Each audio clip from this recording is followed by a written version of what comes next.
La corruption est l'une des plus grandes pratiques de l'ère moderne. Il faut en prendre conscience. Le mot renvoie au moyen que l'on emploie pour faire agir quelqu'un contre la loi, contre son devoir ou sa conscience, afin d'obtenir un avantage particulier. Cette pratique trop répandue est un grand obstacle aux objectifs mondiaux de développement durable. Afin de sensibiliser sur ce problème, le 9 décembre a été déclaré par l'Organisation des Nations Unies Journée internationale de lutte contre la corruption. There are some specific events or situations that help us observe and recognize corruption. They may be documents and information that haven't been published or decisions that repeatedly benefit a partner. Conflicts of interest and dual roles are also a strong indicator that some sort of corruption is happening. Financial ambiguity, dubious voices, huge payments of entertainment expenses, suspicious financial reporting, and nepotism and favoritism are other common factors of corruption. The NGO Transparency International also assesses and ranks the Perception of Corruption Index in all countries by polling.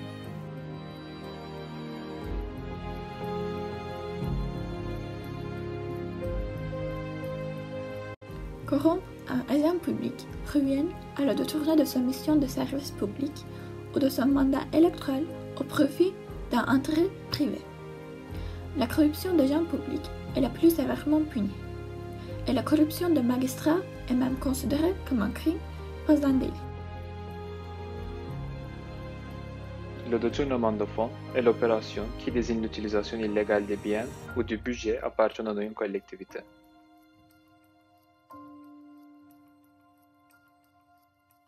Abusing political powers for self-gain is one of the most harmful injustices of today's world. Avoiding penalties, gaining important positions using connections, or exploiting public funds could be such cases. Therefore, influence peddling damages social and economic health, causes injustices, and prevents eligible people from getting to positions where they are needed. Il y a abus de fonction lorsqu'une personne agit hors de fonctions qui lui sont attribuées sans autorisation et à des fins étrangères à ses attributions. On distingue l'abus de fonction ordonné par un supérieur hiérarchique et l'abus de fonction qui n'engage que la responsabilité de l'employé. L'enrichissement illicite est l'un des exemples visibles de la corruption. C'est un phénomène où un individu s'enrichit par des moyens contraires à la loi. Il désigne particulièrement l'action de fonctions publiques qui augmentent fortement leur patrimoine financier sans aucune justification par rapport à leurs revenus légitimes.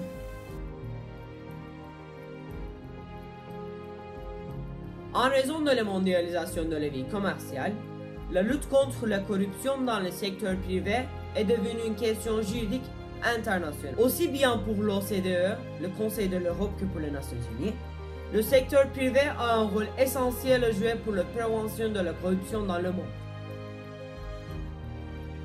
Quand on parle de blanchiment de produits de crime, c'est généralement un blanchiment d'argent. Donc, c'est l'action de dissimuler la provenance d'argent acquis de manière illégale. On parle de blanchiment, car il permet à l'argent illégal de sang propre, d'avoir une apparence honnête. Les casinos sont souvent des lieux concernés par ce problème. Les criminels se rendent au casino où ils se procurent des jetons en échange d'argent comptant, pour ensuite encaisser le jeton sous forme de chèque.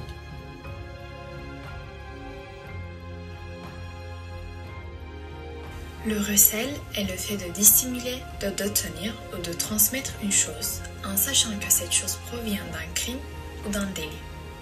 Il est également le fait de bénéficier, en toute connaissance de cause, d'une chose provenant d'un crime ou d'un délit.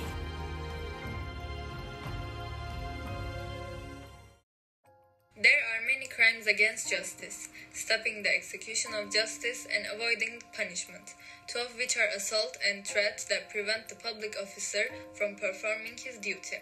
Attack is the use of physical force against a public official. The threat, on the other hand, is the notification of serious and unjust damage to the public officer, which will be incurred in the future by not performing the desired task.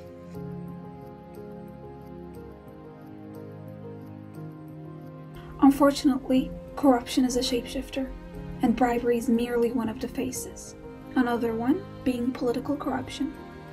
Once the confidence between governments and citizens is compromised, the very operation we adopt a law becomes untrustworthy. The repercussions of corrupt activity in the health sector go hand in hand with food insecurity it causes, mainly the damage it creates in the deliverance of quality, effective care and elements. There is growing evidence that high levels of corruption causes health status to decline, especially within more vulnerable population groups. Corruption that occurs in the environmental sector can have a devastating impact.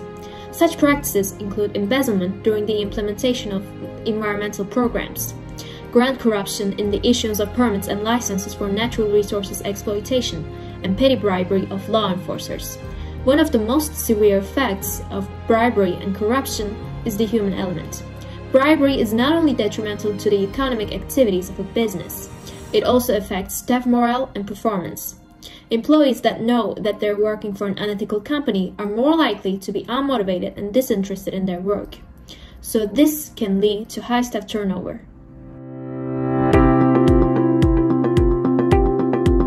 Corruption is one of the biggest problems faced, especially by LEDCs, in a diplomatic level, and this problem is also faced in our social life. Our goal as the English and French M1 clubs was to find reasonable solutions, raise awareness, and understand the main issue of corruption. Furthermore, we aim to present this day in different dimensions, such as the pandemic, social life, and diplomacy.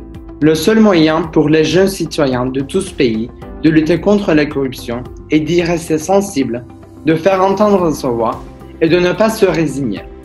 Nous croyons fortement que l'investissement dans ce type de communication, d'information et d'échange est un élément clé pour aborder ce problème de corruption et amener notre monde dans une meilleure condition.